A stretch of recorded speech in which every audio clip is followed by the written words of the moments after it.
Is your goal the handstand push-up? Today you will learn how to best structure a full workout for calisthenics beginners. Discover the smartest exercise to progress and get stronger.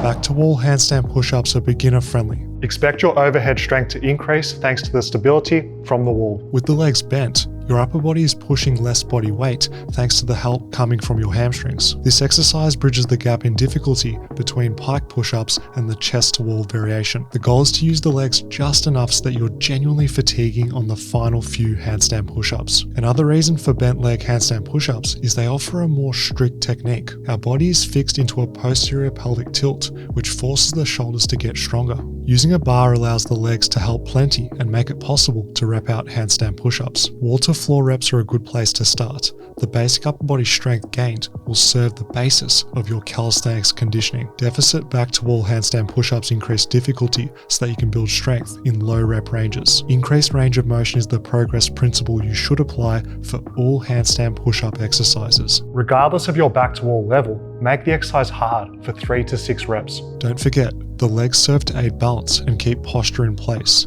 Use the hamstrings just enough to guide your handstand push-ups so that the upper body does all the heavy lifting. Pike push-ups are functional for our goal of handstand push-ups. Because we want to increase bodyweight strength, using an overhead bodyweight exercise makes sense. We're training a similar movement pattern and muscles which are used in the real thing. Using a wall for pike push-ups is the best kept secret. This setup keeps us leaning forward with more of the work happening at our upper body. We can't cheat by leaning backwards at lockout. Wall pike push-ups keep things strict and our overhead press stronger as a result. Hands around shoulder width apart is best practice. Be sure to get the head forward of your hands on the way down. Synchronize the overhead press so the elbows extend at the same time as you open the shoulders. Keep in mind, the closer your hands and feet, the harder the exercise becomes. Use bands if you're struggling to do pike push-ups properly. This regression smooths out the difficulty curve for beginners looking to learn. You're now able to overcome the most difficult range of pike push-ups thanks to band assist. Be sure to pause at the bottom each time.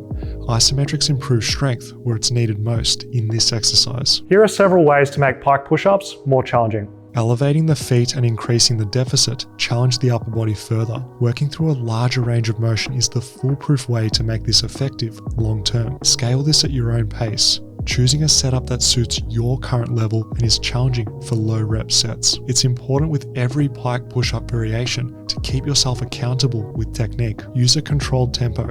Go all the way down. Genuinely challenge yourself close to muscular failure. The problem with pike push-ups is they're easy to cheat if you're not careful. Be the boss of your own body. Don't get lazy with effort or lazy with technique. Let's continue with some weighted overhead press. Wait a second, why use weights for handstand push-ups? The OHP is an ideal accessory exercise because it trains the exact prime mover muscles used in handstand push-ups. Our anterior delts, upper chest, and triceps are getting stressed to grow. Using a bench is recommended because it offers stability, making the exercise less technical, which is welcomed when done third in our workout. Sitting down is another feature which allows us to focus our full effort and energy on the upper body. Barbell OHP has the advantage of allowing us to lift heavier weights. The primal feeling of pushing heavy weights overhead is unmatched with any other exercise. The barbell benefit is the free weight is fixed. There's less complexity needed to coordinate as both arms work together, leaving plenty of room to go heavy long term. The dumbbell overhead press is an alternative worth considering because the free weights have more degrees of freedom, moving front, back, side to side, and everywhere in between. We have to stabilize more compared to a barbell. The rotator cuff of the shoulder gets stronger as a byproduct of dumbbell overhead press. Pushing independent weights also means both left and right sides work equally. Dumbbells are effective for reducing any muscular imbalances. The neutral grip dumbbell press is friendly on the shoulder joints thanks to the scapular plane pressing. We can keep our elbows tucked, which has a better transfer to pike push-ups and chest to wall handstand push-ups as the biomechanics are similar. There's something special about combining weights alongside our bodyweight goals. Weights appear to augment similar bodyweight exercises, possibly due to the raw absolute strength and bigger muscles which can be then transferred to calisthenics through practice. There's nothing wrong with standing overhead press, by the way. I personally find having to squeeze the legs more systemically fatiguing, and also the lower back tends to arch when going heavy.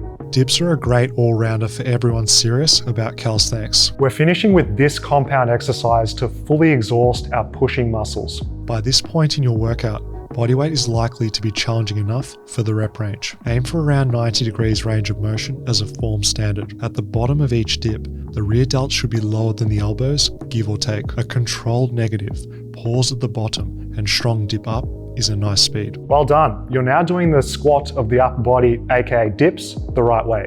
This technique is ideal from a muscle and strength building perspective. Your joints and tendons won't get beat up, meaning injury risk is reduced while the working muscles get stressed to the max. Use bands if you can't hit the form or rep standard. As a beginner, training within your means is one of the best things you can do. Given we're 4 exercises deep, this regression may be needed to get the amount of dips that I'm asking of you. Exercises done properly with a dominant tempo and full range of motion are humbling. Using bands isn't glamorous, but it guarantees you're building good habits. Don't feel less than others for using bands. Behind closed doors, away from social media, this is what real training looks like for beginners. Try not to get emotional when using an easier exercise.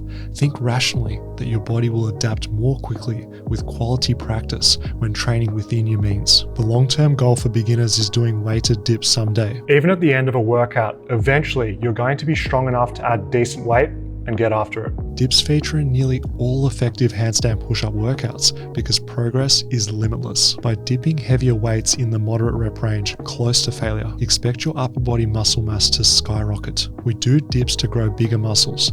After all, a larger muscle has a greater potential to express strength on calisthenics when shown how. The surplus of strength from weighted dips will carry over nicely to overhead press. Being able to push more than your body weight on a dip will make your life much easier for learning handstand push-ups. Let's finish off with chest to wall handstands. This improves overhead strength endurance, being able to tolerate more time on your hands. If you're scared of falling over, stick to the wall hollow. Going halfway up the wall still improves overhead strength for handstands. The benefit for beginners is you can just step down at the end of a set without a worry. For everyone else, get your hands close to the wall and hold your handstand. This exercise conditions the mind as much as it does the body. Handstand holds are a survival of the fittest.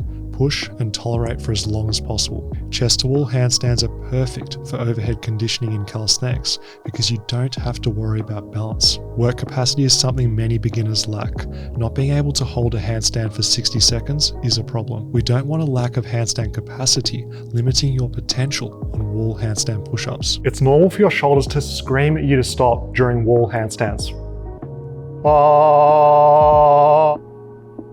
That's when the fun begins. Use a timer and don't you dare stop until satisfied with how long you've spent upside down. The suffering will not be in vain, I promise. You'll have an easier time learning handstands and have a stronger overhead lockout as well. Here's the handstand push-up workout for beginners. Refer back to the progressions in this video to choose the right exercise difficulty for your level. Learning the handstand push-up against the wall takes time.